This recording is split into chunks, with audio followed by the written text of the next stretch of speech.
we want to bring young people into the creative process, not just so that it could possibly be a job, but so they have creative thinking and problem solving skills, because every project has a problem to solve.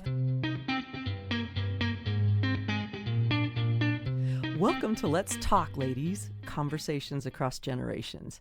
I'm MB Roberts, an author and journalist, and this is a podcast where we talk to women from their 20s to their 90s about a bunch of hot topics.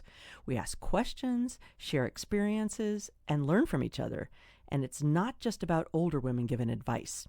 We want to know what younger women are thinking too. Today, I'm joined by co-host Katie Neal. So let's get talking. It's time. We've talked about dating and eye cream and resilience and what it's like to be raised in a family with all boys. Now it's time to talk about tattoos. Are you ready, Katie? I'm so ready.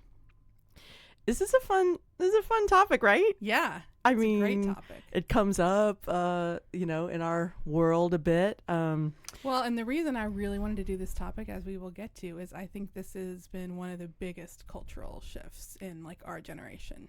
That is around tattoos. I think it's huge. And when we talk about women of different generations, how they view, like either loving or hating or having any sort of opinion about tattoos. Yeah. So I'll tell my tattoo story. Yeah, Here we go. I will say that I think you're the only person I know who only has one tattoo, because the thing about tattoos is you can't stop at one, but you might be the exception. Yeah, I'm a freak. I remember everybody telling me that when I got my little tattoo. Oh, now you're gonna get more. But so my story is I have one little baby tattoo on right by my ankle. And 3 friends and I got this same little tattoo. It was four leaves of different colors, and it was for my dear friend Ann Copeland, Annie K. And at the time, it's about 12 years ago, she really wanted us to do this. She was really into it, and she had lung cancer and had beat it. Mm-hmm. And so this was she wanted to celebrate that. Yes. And to mark it. And we found this little design, and we were each a color. I was teal. And the 4 of us did it. My friends from Milwaukee, Jody and Katie and Ann and I. And Jody and Ann went and got theirs first, and oh, so you didn't all go together? We didn't. They came with us when Katie and I did ours months later. Because truthfully, Katie and I were chickening out a little bit for different reasons. We were cheap. No, for me it was, and I know you know this, Katie, but I was just worried I'd have some sort of bad reaction. Yeah. I mean, first time I waxed my mustache, it was a scar. It's like I thought this is going to go bad. I just was nervous about it. Yeah. And I felt a little pressure. And but then and people love to say to me, "Oh, so were you drunk when you guys did it?" And it's like, no. To the contrary, it was so well thought out that the girls had researched this place where Jody has a house in Sarasota, Florida. Mm-hmm. You could have eaten off the floor. Yeah. It was so clean. We had an appointment during the day. Yes. And I'm so glad I did it, because I'm going to tell you, sad to say that Annie K got ill again about a year or two ago and passed away about a month ago. Yeah. And I love that I have this, because she was a spectacular person. She was a psychiatrist. She was well-traveled. I always say she was conventional, but so unconventional. So the whole tattoo thing fits her. And so that was my little tattoo story. Now, what was your first one? Well, I have 6 tattoos, and my first was also a memorial tattoo. It was for my husband, my late husband, and I had actually been wanting to get a tattoo for years and years. We were going to go together, and I just had, for various reasons, put it off. And then after he died, it was like, well, I'm never going to regret this. I think that's what I was worried about, like the regret piece of it. And then I thought, I'm not going to regret something that it's a tribute to him. And so it is his signature, which really looks very, looks kind of like an initial. It's not like a recognizable signature, but so I dug around and found some of his signatures and took it in, and my great tattoo artist just kind of made a little graphic it's really cool version of it. So, and then of course after I got that, it was like I did do the typical. Katie, bar the door. Now I have 6, so and counting. You do, and they're quite something. It's not this little itty bitty thing hiding by your ankle like me. But so, what do you think about tattoos with meaning? I mean, that's all of yours have a story or a meaning, or I think so. I mean, I think for your first one, it's if you're nervous about it, it's good to kind of attach it to something. Beyond that, I got to the point now with number 6 is my half sleeve, which is still in progress over here. But that's just more a design I like. I can't say it has any like real great sentimental meaning other than that I like it. I think, and that's the thing I've come to realize about my tattoos, that they're all meaningful to me because they're very much a deliberate choice. And as women, we have not always bodily autonomy, right? And so when you're kind of making that choice that I'm going to mark myself in this way and it's my choice, I don't know, there's something that's very powerful about that to me. Man, so that's even the ones that are just like a pretty design, and there's nothing wrong with just having a tattoo that is just aesthetically pleasing to you, but I didn't think about the choice thing as much. That's pretty cool because back in the 70s or 80s, when I went to college in the 80s, I only had one friend who'd gotten a tattoo, and it was during spring break when she was tipsy, and it was a little butterfly by her hip, and she was this very successful engineer and just had this rowdy side, and it really fit that she had this kind of little secret thing. But God, when I was a kid, tattoos were for men, and rough men, bikers, guys in jail, and they could be pretty misogynistic. I mean, the designs were like the mud flap girl, or the sexy, like just boobs hanging out. Or a heart with the word mom. I guess that's not sexist, but that's a cliche. Or like my husband's dad had a tattoo that just said his own name. It said Milt. I don't think it had a heart around it, but I always wondered about that. I wish I'd had a chance to ask. In case he ever gets amnesia. That was the thought. Which happens a lot. I thought that was odd. But my gosh! Now think about that. If I had amnesia and then I woke up and I was like, "What do these things mean?" It's like Memento, right? That'd be a this thing. Is not a plot. So maybe you need your name on there. That wouldn't be. I'll add it. That wouldn't be a bad thing. Well, we're going to talk about all of it. We're going to talk about sleeves and full body and just the whole trend. Our guest today is Elisheba Mrozik. She's also known as Queen Bee here in Nashville. She's a fine artist and internationally award-winning tattooist. She's the owner of One Drop Ink Tattoo Parlor and Gallery in Nashville. She's a painter, a muralist, and textile artist. She's quite incredible. She's very popular. It's hard to get an appointment. I think it's impossible. That's why we have her in here, because our audio editor wants an appointment. Yeah, because we're going to try to get in. That's right. But her driving force is to create community. She's a wife, a mama too, and you may have seen her on season 8 of the TV show Ink Master. Pretty cool. Let's bring in Elisheba. Today we're talking about women and tattoos. As one of the best known female tattooists around, talk about that journey, how you got here. Wow, it has been a journey. So it's been 14 years now since I first started tattooing, and the journey has been one of trials and tribulations and ups and downs. And while I can definitely say that most tattooers have a story, because getting into the industry and learning all of those processes is a thing, I can definitely say that mine is probably a little bit different from most. I'm the first licensed Black tattooer here in Middle Nashville? Tennessee. Oh, wow. In Middle Tennessee? Is that right? Male or female? Male or female. Wow. Oh my gosh. And it's because of the licensing process, right? It was created by current tattooers at the time in the health department to regulate it. And while it is a good thing to definitely have that regulation, there was no non-discriminatory caveats put into it. So in order to get licensed, you have to apprentice under someone who's been tattooing for at least 3 years. So what if there is no person won't take you, or they won't take you, then, or there you you're go. Fucked. Basically. Yes, we just told Elisheba, aka Queen, because that's easier to say, that she could curse. And we're gonna go. Like, So many things like that, just the systemic, discrimination, that people don't understand. What a great example of it. that is it. Yes. Well, so here you were. You went to school in Memphis. Is that where you grew I'm up? from Memphis, Tennessee, originally, and I moved here in 2007 after I graduated from Memphis College of Art. RIP.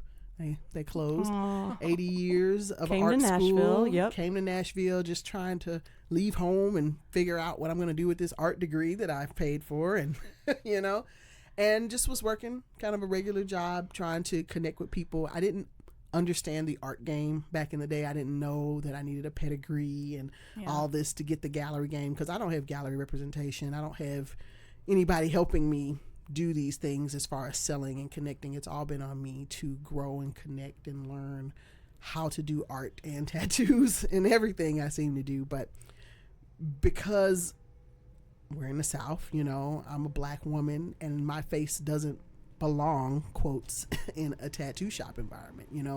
They had no interest in talking to me, wanting me to be a part of anything. And so I've constantly just hit roadblocks, and half people wouldn't even look at my work. It was just a no when I walked in the door. Meaning people, gallery owners or tattoo shops. Galleries and like things like that. They call you up for their token days. Back in the day. We need some Black artists for Black History Month. Right. But it wasn't how can I build a relationship with this artist and sell their work? And I don't know if they didn't think my work would sell or what, but I don't seem to have that problem, so I don't know. It's just a weird existence, right? Because you go and you see people out here doing things, and you're like, wow, okay, how can I do that? I want to do that where I'm at. I want to be here. I don't want to go to New York. I don't want to have to go to LA. I see that there are people doing things here. How can I do these things? And I'm looking at my work, I get critiques. I critique myself the most, and so I am open to, feedback and things like that. So if it's my work, let me know that that's the problem. But if you can't tell me why, it might hurt for a minute. It might smart that's at fine. first, but at least you know. Yeah, I prefer feedback because I have one set of eyes, and if you're a gallery owner and you're looking at my work, you can tell me this, or if you're a tattooer, you can look at my drawings and tell me this, but nobody did that. It was just a no. You can't do that, or we don't want you here, and so I had to kind of circumnavigate the system. I had a very short stint for a few weeks in a shop that was a Christian tattoo shop. Lord have mercy. What? Oh my, that's I Let didn't me know tell there you, was that such is a that is one of the best gimmicks I've ever seen in my life. I should do that, but because why it makes it feel like it's okay because to get a tattoo? they're basically taking the guilt, and they're saying, well, Leviticus doesn't actually say you shouldn't get tattoos. It just says you shouldn't glorify sin. That was their thing. So if your tattoos were, not violent or the devil and demons, or LGBTQ is also considered. So you couldn't get any sort of tattoos representing that, and they didn't do those there. Right. But if you wanted to get, a crucifix, flowers, a flower, crucifix, sure, it's fine. an You're not angel. marking your body for the dead. Although, technically, if you want to be technical about Leviticus and tattoos, if you're really interpreting it, it says marks for the dead, which would be memorial tattoos. Mm-hmm. Right. That would be the only we both have. exclusionary, Actually, Katie thing. and I both have that. So that would be the Ruh-roh. the big rut-row. Guess You we're can't not going get to buried in a heaven. cemetery now. Yeah. I'm sorry, but God is not petty like that. I don't believe an omnipotent being is not petty. Anyway, That's very convenient, lines they're drawing there. exactly. That's what they do. Yeah. So We'll take your money. But, okay, Yeah. or but the it's a interpretation great when gimmick. it's convenient. Exactly. So you were a talented artist. You went to art school and doing graphic arts. So just how did you learn tattooing? What's the first one you did? Who The first showed one I you? did was little music notes on a rib, and Was it on you or someone no, else? it was on somebody else. And I was at the little Christian shop. I was only there for a month, but the people there did not like the other artists did not want me there, and so after I was gone from there, I tried to find another apprenticeship. Nobody again would talk to me, so I looked at the law. And the law says you have to be licensed and you have to do these things to open a shop, to be a tattooer. But you don't have to have a license to own a shop. Wow. Oh man. So I wouldn't have thought of that. exactly, you just have to have licensed artists working in your shop. So I had a tax refund because I had a daughter. You know, I was a mom. I was 26, 24, 26. No, I was 26. And I had a daughter, and I had a $3,000 tax income refund. And I found a space on Jefferson Street who would rent to me without a credit check. Oh my gosh. A little commercial space, $950 a month, first and last month rent. I went on Craigslist and I found a wonderful woman who responded to my ad for licensed tattooers. Her name was Denise, and she had been tattooing for like 13, 14 years, biker tats, you know, old school tats. She had been working just at a warehouse and wanted to get back into tattooing, and she agreed to work in my shop and, you know, help me get my license. Oh, it's so amazing. Oh my And gosh. off of Craigslist, y'all. Craigslist. That's so smart. You like backed into it. You I have to back love into it. And that. so I rented the space. I hired her. I got used furniture. Like all of the things I did, I could not do now with $3,000. It Yeah. would be completely impossible. So I feel In really Nashville, bad. well, for in most anybody. places. That's in right. most places, but definitely here. My rent just went up so much. I was like, oh my God. Oh, goodness. You're going to be You know, tattooing and selling art like all day, Okay. all day, all night. Well, what attracted you to the art of it? I mean, you're making, you know, paintings and drawings, and then what? I mean, I for one would be scared to jump in on somebody's skin and to hurt them possibly. you definitely or- got to be confident. Like, and that's why I feel like a lot of artists have an ego thing. Yeah. Because you have to have the confidence to permanently modify somebody's person. Because it's like, oh, you can't just go, whoops, we got to do that over. I mean, over. I mean, we've seen some of these tattoos out here now. Come on, yeah. Some of them are real bad, It's but supposed to be somebody's husband's face, and Oh my gosh. Also, a recurring theme Cover-ups. we've had is like the confidence gap between men and women. Yes. I think there's a lot of male tattoo artists who, I'm lot not of that people really concerned. don't I'm not I'll worried get in about there. it. Yeah. Sure, looks take good. it or leave it. Yeah, exactly. exactly. And I mean, like, I first saw I didn't even have tattoos before I started tattooing. Wow. And because a lot of people around me in Memphis had, you know, hood tats. I wasn't really interested in doing, you know, a bunch of names and things like. I'm not a lettering artist. And so until I saw a piece that was like a painting art style, I did not have much of an interest. I really was trying to just do art. Yeah. And when I saw that tattoo by an artist in the Ukraine named Dmitry Samohin, like, I was blown away. It was an African portrait. You couldn't even tell it was a tattoo until you saw the body part it was on. And that was just like, wow, you can do that? Okay, how do I get into this? And that's when I started to research and learn everything and started the process to eventually open my shop in May 2011. And we were the first Black tattoo shop in Nashville, Middle Tennessee, and first licensed Black artists, That is incredible. Wow. which is crazy because that And was 2011. I was gonna bro. say not that long ago. No. One of Yeah. my friends is Yeah, the yeah. first Black tattooer, Jackie Gresham, and she's almost 80 now. And she found me online and came and visited me here. Oh, where in she Nashville. live? She lives in. She was in New Orleans. She Wow. had the oldest shop in New Orleans that just recently closed because the building got bought. You Yeah, know. yeah. But she, you know, amazing, and she's been through the ringer on trying to be her. Well, and how Yeah. interesting You know? the respect between generations, because that's our whole podcast is comparing experiences from different women. Katie's Absolutely. 45, I'm 60. She has a lot more tats than I do. You know, she's way ahead That's of me. kind of a personality thing too. Yeah. But I mean, But- I am most curious about when did it become okay for women to get tattoos? Because when I was young, like in the Yes. 70s and 80s, I told Katie I knew one person in college who got drunk and went and got a tattoo. Yeah. Other than that, not so much. It really came, I think, like the 90s were really the beginning of that, because even though the 60s was very free and all the things were happening, like tattoos were still a whole different ball game, and you were really a part of a specific kind of group of people if you got tattoos before that. But the Right. 90s and then the internet and reality TV was the kicker. Was When it? that first Hart and Huntington or whatever that show was came out, where they got into the tattoo shop and started looking at it, Yeah. it became a blow up as far as people now wanting it on their bodies, women especially. And then stations that made it popular for models to be tattooed really also right. kind of brought that up, you know, because back in the day, Victoria's Secret, you were empty canvas, you know. You yeah. walked the runway, there's nothing on you, but now didn't you can be, like a model or actress like put a, or you know, like in a movie,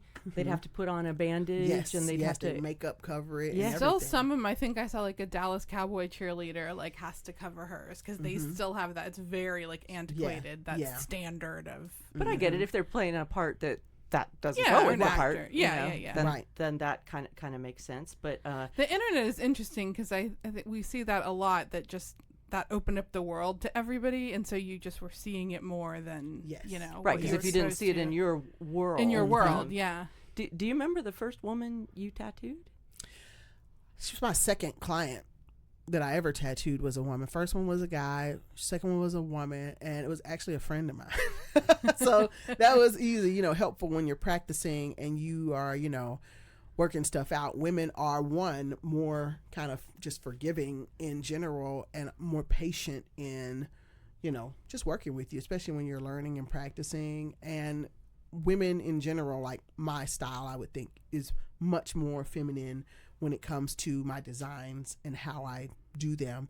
Women are kind of more attracted to my work, although I do have a really healthy male clientele. Yeah, what's the breakdown now, percentage-wise? You know, it's definitely mostly women, but I would say at least for me, my clients is mostly women, but I would definitely say I get at least 30% men, and out of that, I would say 65% of my clientele is Black. And I got every other race. I get all kinds of people, and I love that because it really speaks to my inclusivity in the work that I'm doing, which I'm proud of. I want everybody to have a welcoming time and experience when they're getting tattooed. I want people to feel comfortable. And we just kiki and ha, and we have a good time. And, you know, and it keeps them from, you know, thinking about the pain. They get the artwork they really want. I get to do something fun. And I get to just be around good people. Like, I feel like I've been able to have and cultivate a great following and audience of people that I be around, you know, and not just anybody, you know, because you can get tatted and you can tat some strange people. I got stories. Well, bring it. Well, you do want to be comfortable. Like, I've only been tattooed by women, and that's kind of how I feel. I just want to support that. It's like a more comfortable environment, you know. And then you have kind of a connection. I have the same woman that did like 4 of mine. So, you know, you have that connection. I'm wondering, Queen, are women more tolerant to pain? Is Women that a generalization? are definitely better at sitting. It definitely still hurts, like but I can say that guys, if they're not around anybody, if like you're in a private session and nobody's around them, they'll be like twitching a little quicker and wanting to take a little break or something, or they'll just be like, ooh, and they'll just be making more noises. Totally tracks. When they're with their friends, you know, or somebody around, they trying to be like, you know, we get the lip got the quiver in it. Tough. But it gets spicy. I tell people it's gonna get spicy, honey. You know, everybody can't afford this anesthesia trend they got going on, and I would not go. You could die, bro. Like, I'm not gonna get put to sleep for a tattoo. That was a thing. People are doing that? Like, Listen, literally going under? They are rich people, honey, because you can't pay, anybody ain't paying no anesthesiologist, but Oh my gosh, they literally get put to sleep, and they have a team of artists who tattoo their whole bodies or big chunks and sections so that they're just done. But when they wake up, they're in shock. Their body's in shock. The long-term effects of that, who knows? That could be poisoning because you're getting all that pumped in you at once. Oh boy, I don't just like a the money sound of that. thing. It's an Painful. Instagram thing. I know. I felt the same way, but I ain't a fan. No. well, I have to ask. So I'm gonna ask my 2 young friends. I got 40 somethings here, and you know, as a 60-year-old, like. It's very new to me seeing like a whole body tattooed, or a whole arm, or certainly a neck or a face. Like, I totally admire the artwork and the artistry, but it's just not for me. I just want to hear you go. As far as the face, honey, no. Right. Okay. There you go. Well, how do you feel about the face, Kay? You do not have a face tattoo. Yeah, no. I mean, not for me. Yeah.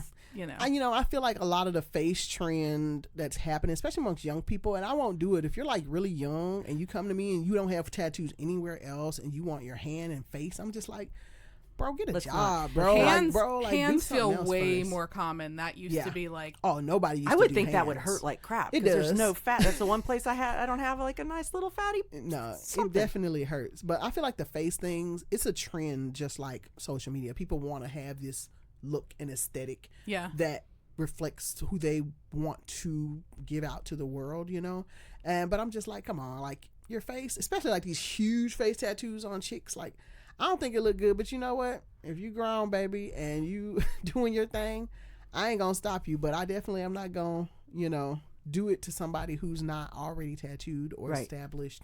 I've tattooed people's faces. I got a friend of mine who I've tattooed her. She's completely covered. I did her face right around it, and stuff like that. And I even considered a little bitty bumblebee like right under my eye, like a teardrop. Okay. Because I'm stinging them. No, I'm Yeah. Bee. I like, because you're the queen bee. But you're talking about young people, and I like that. I like, let's make sure they're making the right decision. But I know you work with young people and like in the arts and so involved in the arts community in Nashville. Can you tell us a little bit about Creative Girls Rock, that project? Creative Girls Rock is actually the nonprofit of a great friend of mine, Charmin Bates. She's the executive director and CEO, and I've been working with her as the lead artist over her mural project. Oh, right. And all of her murals and the mural projects are dedicated to being inclusive engagement, not just for girls and women, which is their main focus, but they also have Creative Kids Rock, where it's all kids in general. And I love working with students because like art is still not considered like a real job. It's still no way. not, and it is not for a lot of people because it's really difficult to make money as an artist. And I think that there's some reasons for that. One, people think that art is if it's a passion for you, then you should just do it because you love it, But also that as artists, we confuse our passion for what we want to do with the job that art is if you're going to make it your business full time, right? So there is that thing that artists need to reconcile. There's work, because there's lots of work that I make for myself or just for shows that doesn't sell. It sits there. But then there's the art that I make that is for sale, that will sell, that is commission based, murals, things like this.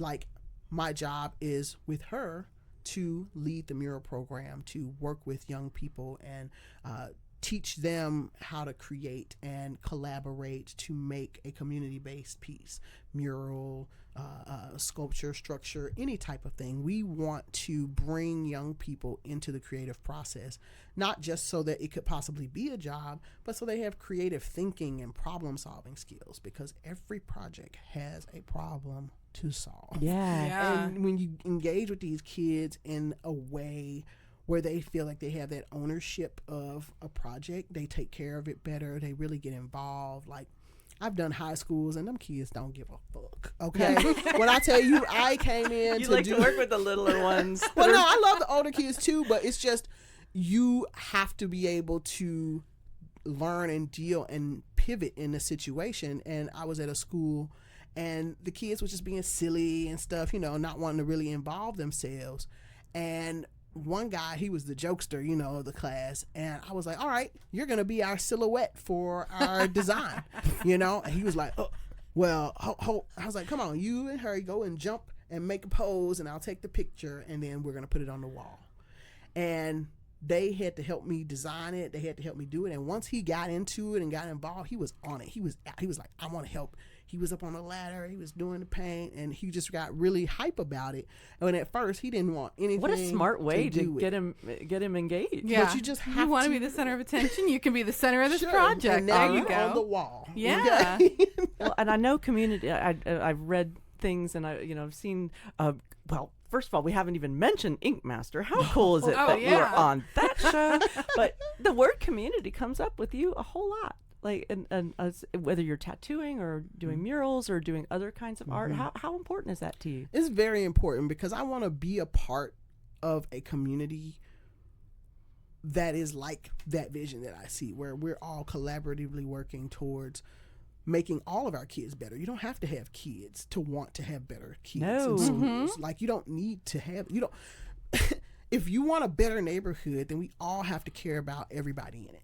And that is why I do these things that I do. I can't sit and complain about X, Y, and Z if I'm not actively getting out here trying to do it. And even if it's just going and painting with some kids every once in a while, or just showing up at a school and showing that you care by volunteering your services and whatever it is you do, that every little bit helps, because that then the kids will see that, oh, these people actually care about me. They're not just sending me to this building every day. I don't want to be here. I want to be on my phone. You know, I don't care about this stuff, because the disrespect teachers receive shows that the rest of us don't care, right? Yeah. Because if everybody cares, you can tell. My son goes to a wonderful school. You have to be involved. You have to be hands-on. And you can see that reflected in the kids, the parents, the whole community. It's super engaging, and I love it. And I want that for every single school and every single place, because why not? Well, and art's getting pushed out of school so much. So that's because it has invites to be critical thinking. Yeah. It invites dissension. It invites people to care about each other, because as long as we live in this world where nobody gives a shit about the other person, it's easy for somebody to come in and take things away and move things to how they want to profit themselves. And I just, the solution is easier than people think, but our ego has to get out of the fucking way. Yeah. You know what I'm saying? As individuals, it has to get out of the way. And this love for a bunch of shit that we don't need has to get out of the way, you know? And that's a cultural problem. Oh my God! So you got your work cut out for you there. But I you know, Which is why I work with kids, though, because they're still able to be brought up. Even like propaganda is everywhere for them, right? And even more so with us, we didn't have a cell phone in our face. You know, we had Saturday morning cartoons, you know, with commercials there, but we didn't have every 5 seconds narratives getting busted at us and just keep absorbing them every day. Like, we have to physically be present, because just your little viral thing is not enough. They're going to forget that in 2 seconds. Exactly. You know? And like to see a mural in your neighborhood, like I worked on that. Or I love how open kids are. And I'm talking about myself partially, you know, I would draw anything, or and then you get to be a teenager, a little older, and you're a little self-conscious, or, oh, does this suck, or whatever, you know, like, so let's all, well, you've been painting, Kay. Yeah, I started painting during COVID. I'm a writer and never thought of myself as like a visual artist. And then I just thought, I'm going to do this for fun, you know? And then more people need to just do it for fun. Like, that's the other thing, is always trying to commodify everything. Right. Like, sometimes you just got to do things for yourself, or just create as a way to just That's what I told myself. Relax. I said, I don't have to be good at this. It doesn't have to be something that I'm going to sell or something. It's just, it quiets my mind.